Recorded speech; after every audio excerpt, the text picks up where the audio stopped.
আজকে একটা ছোট্ট সিচুয়েশন দিয়ে ভিডিওটা স্টার্ট করি। ধরুন আপনার কাছে এই মুহূর্তে ৩ লক্ষ টাকা আছে। হয়তো এই মাসে বোনাস পেয়েছেন, বা কোনো পুরনো এফডি ম্যাচিওর করেছে, বা হতে পারে যে কোনো পৈতৃক সম্পত্তির থেকে হঠাৎ করে টাকা একটা মোটা টাকা পেয়েছেন, যে ৩ লক্ষ টাকা।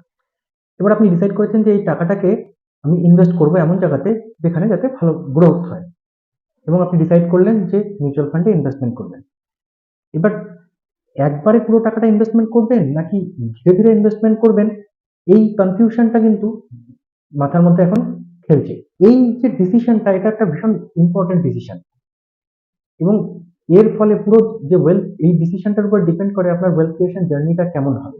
আর এই কনফিউশনের জন্য মানে বেশিরভাগ ক্ষেত্রে কি হয়, মানুষ একটা টাইমের পরে এমন কনফিউজ হয়ে যায় যে বেসিক্যালি আর কিছুই করা হয়ে ওঠে না। হয় টাকাটা খরচা হয়ে যায়, নয়তোবা ব্যাংক অ্যাকাউন্টে আইডল পড়ে থাকে।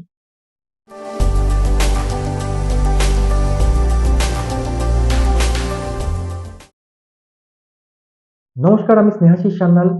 আজকের এই ভিডিওতে আমরা জানবো যে লামসাম আর এসআইপি কিভাবে কাজ করে, রিয়েল ডেটা দিয়ে বুঝবো। লাস্টে এই ভিডিওর শেষে একটা মানে প্রো স্ট্র্যাটেজি বলবো, যেটা এই দুটোরই বেস্ট রেজাল্টটা আপনাকে দিতে পারে। তো যদি চ্যানেলটা এখনো সাবস্ক্রাইব না করে থাকেন, তো শুরু করার আগে প্লিজ চ্যানেলটা আগে সাবস্ক্রাইব করুন, যাতে আগামী দিনে এই ধরনের ভিডিও আপনি আরো দেখতে পারেন। তো দেরি না করে চলুন শুরু করি। দেখুন, যে কোনো ডিসিশন নেওয়ার আগে সেই পুরো কনসেপ্টটা সম্বন্ধে ভালোভাবে জানাটা ভীষণ ইম্পর্টেন্ট। তো আগে আমরা ভালো করে জেনে বুঝি যে লামসাম কি আর এসআইপি কি। ধরুন এই যে ৩ লক্ষ টাকাটা আপনি ডিসাইড করলেন, আপনি একটা পার্টিকুলার দিনে একবারে একটা মিউচুয়াল ফান্ড স্কিমে এই পুরো টাকাটা ইনভেস্টমেন্ট করবেন। তাহলে কি হবে, ওই পার্টিকুলার ডেটে যা এনএভি থাকবে, সেই এনএভিতে আপনাকে ইউনিট অ্যালটমেন্ট করে দেওয়া হবে। এই যে প্রসেসটা, এটাকে বলা হয় লামসাম ইনভেস্টমেন্ট, মানে আপনি একবারে পুরো টাকাটা ইনভেস্টমেন্ট করে দিলেন। এবার এসআইপি কি? এসআইপি হলো, আপনি ডিসাইড করলেন যে পুরো টাকাটা একবারে না দিয়ে এইটাকে মাসে মাসে ৫,০০০ টাকা করে আগামী ৫ বছর ধরে আমি ইনভেস্টমেন্ট করি। মানে ৫,০০০ টাকা করে হলে বছরে ৬০,০০০ টাকা, ৫ বছরে ৩ লাখ টাকা। এবার দুটো ক্ষেত্রেই কিন্তু total investment value same, ৩ lakh, কিন্তু রিটার্নের মধ্যে বিস্তর ফারাক হতে পারে, শুধু এই ইনভেস্টমেন্টের ধরনটা আলাদা হওয়ার জন্য।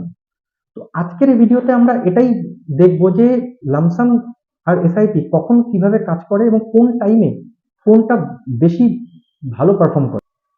তো মিউচুয়াল ফান্ড মানেই আপনি কিন্তু কোথাও না কোথাও স্টক মার্কেটের সাথে জড়িত।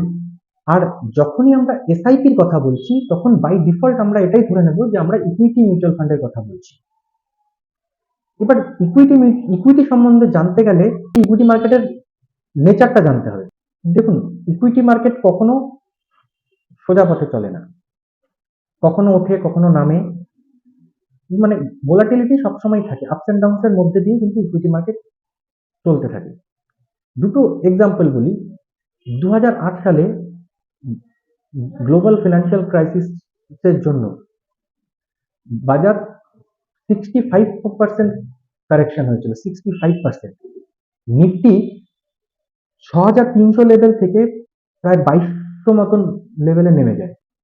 এবং এই যে কারেকশনটা, এটা পুরো রিকভারিতে টাইম লেগেছিল প্রায় ধরুন বছর দুয়েক মতন। এবার নেক্সট এক্সাম্পল, কোভিড 2020-তে লকডাউন শুরু হলো, শেয়ার বাজার 38% কারেকশন হয়, কিন্তু উইদিন 6 মান্থ সেটা রিকভারিও হয়ে যায়, যেটা মানে হিস্ট্রিতে one of the fastest recovery ছিল।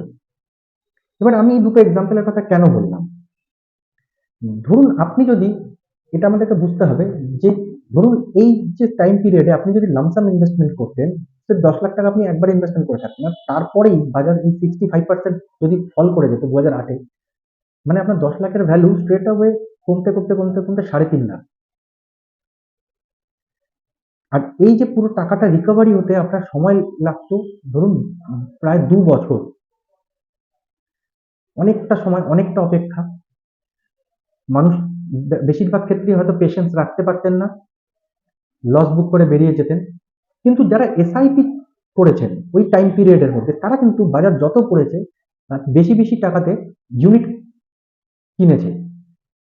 এটা হচ্ছে এসআইপির একটা বিরাট বড় অ্যাডভান্টেজ, যেটাকে রুপি কস্ট অ্যাভারেজিং বলে।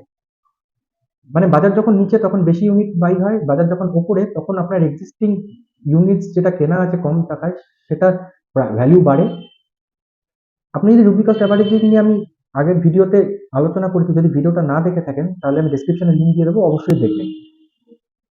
সংক্ষেপে বলে দিই যে রুপি কস্ট অ্যাভারেজিং এর জন্য কি হয়, আপনার যত বাজার পড়লে আপনি কম টাকা ইউনিট বাই করছেন, তো আপনার বাইং প্রাইসটা, বাইং কস্টটাও কিন্তু ধীরে ধীরে কমতে থাকে, যার ফলে যখন বাজার উপরে যায় তখন ওভারঅল পোর্টফোলিওতে যত ইউনিট অ্যাকুমুলেট আছে তার ভ্যালু বাড়ে, তো আপনার পোর্টফোলিও ভ্যালু বাড়ে।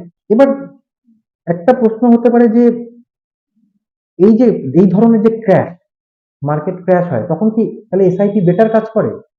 হ্যাঁ, অবশ্যই। মার্কেট ক্র্যাশ হওয়ার বা মার্কেট কারেকশনের সময় বা মার্কেট ভোলাটিলিটিতে এসআইপি সবসময় ভালো করে। তাহলে তাহলে লামসাম লামসাম ইনভেস্টমেন্ট কি ভালো না? অবশ্যই। এটাই এখন আমরা বুঝবো। একটা ডেটা দেখি, 2010-এ, জানুয়ারি 2010-এ নিফটি ছিল 5200 লেভেলে, আর 2025-এর শুরুতে নিফটি এসে দাঁড়ায় 23,500 মতন লেভেলে। মানে এই যে 15 বছরের টাইম পিরিয়ডটা, এটাতে টোটাল গ্রোথ হয়েছে 4.5 টাইমস, মানে নিফটি 4.5 টাইমস গ্রোথ হয়েছে।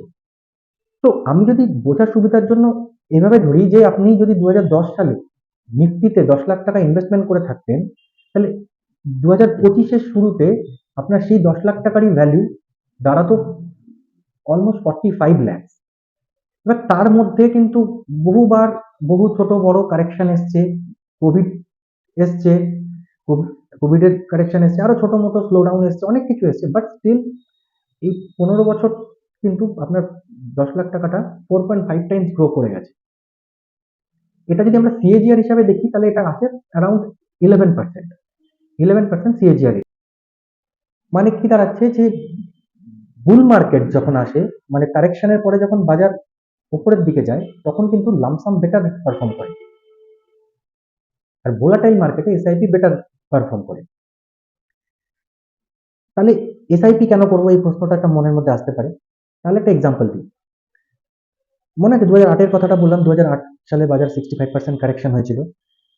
ওই টাইমে যারা লামসাম করেছিল তাদের কিন্তু, যেটা আমি বললাম, রিকভারি হতে টাকা প্রায় 2 বছর সময় লেগেছে। কিন্তু যারা এসআইপি চালিয়েছিল তাদের কিন্তু যত দিন বাজার ডাউন ছিল তারা কিন্তু কম দামে ইউনিট কিনেছে এবং সেটা তাদের লং টার্মে কিন্তু বেশি রিটার্ন জেনারেট করে দিয়েছে।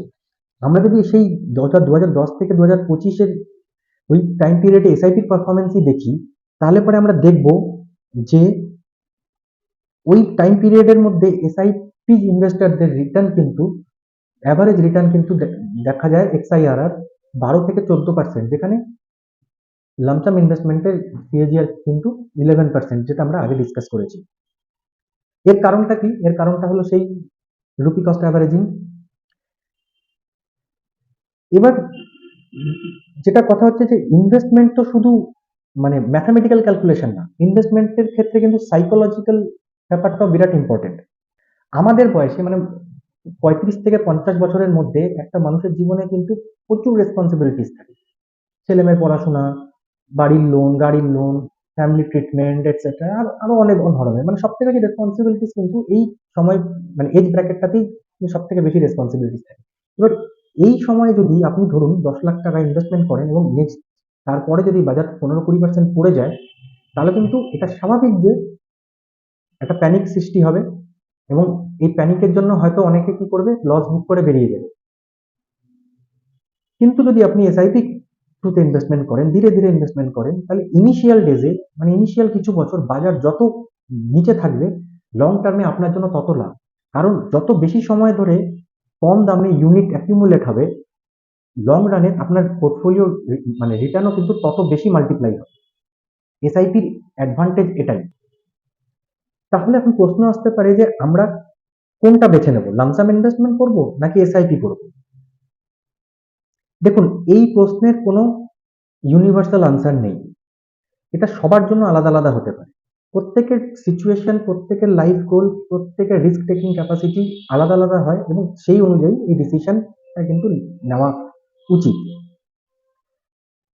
যদি আপনি স্যালারিড এমপ্লয়ি হন বা রেগুলার বিজনেস ইনকাম আছে, মান্থলি একটা রেগুলার ক্যাশ ফ্লো আপনার কাছে আছে ইনকাম, বা ধরে নিই আপনি ফার্স্ট টাইম ইনভেস্টমেন্ট করছেন, মানে কোনো হেডেক ছাড়া লং টার্মে ধীরে ধীরে ওয়েলথ ক্রিয়েশন করতে চান, মার্কেটের ওঠানামা নিয়ে বা মার্কেট টাইমিং নিয়ে বেশি কিছু জানেন না বা অত মাথা ঘামাতেও চান না, তাহলে এসআইপি আপনার জন্য সব থেকে সঠিক ওয়ে ইনভেস্টমেন্ট করা।